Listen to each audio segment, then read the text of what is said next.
변호인단이 전원 사퇴한 박근혜 전 대통령에 대해서 재판부가 바로 국선 변호인 선임 절차를 진행하겠다고 대응했습니다. 더 이상은 재판을 지연시킬 수가 없다는 판단인데요. 박 전 대통령이 인권 침해를 주장한 데 이어서 최순실 씨도 지금까지 약으로 버텼는데 고문이 있었다면 원비어처럼 숨졌을 것이라며 고통을 호소했습니다. 조용성 기자입니다.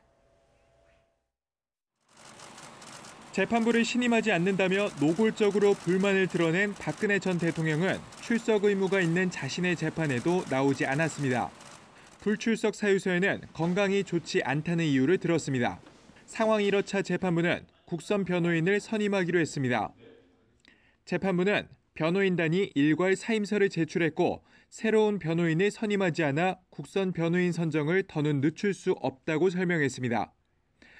이어 국선 변호인이 준비되면 박 전 대통령에 대한 새로운 기일을 지정하겠다며 한 사건으로 묶여있는 최순실 씨와 롯데 신동빈 회장의 재판부터 먼저 진행했습니다.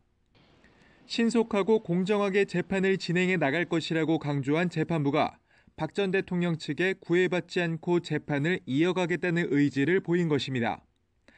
당장 다음 달 2차 구속기한이 끝나는 최순실 씨 측도 빠르게 재판해달라고 요구했습니다.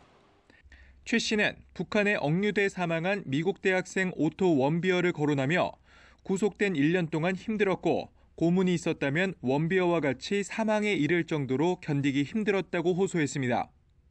구속기간이 11월 19일 날 1년이 끝나는데 3차 구속영장은 피해달라.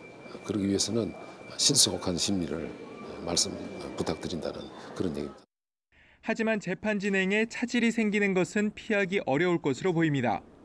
새로 선임될 국선 변호인은 10만 쪽이 넘는 기록을 검토해야 하고 당장 박 전 대통령이 새 변호인 접견은 물론 앞으로의 재판에 출석할지도 불투명하기 때문입니다.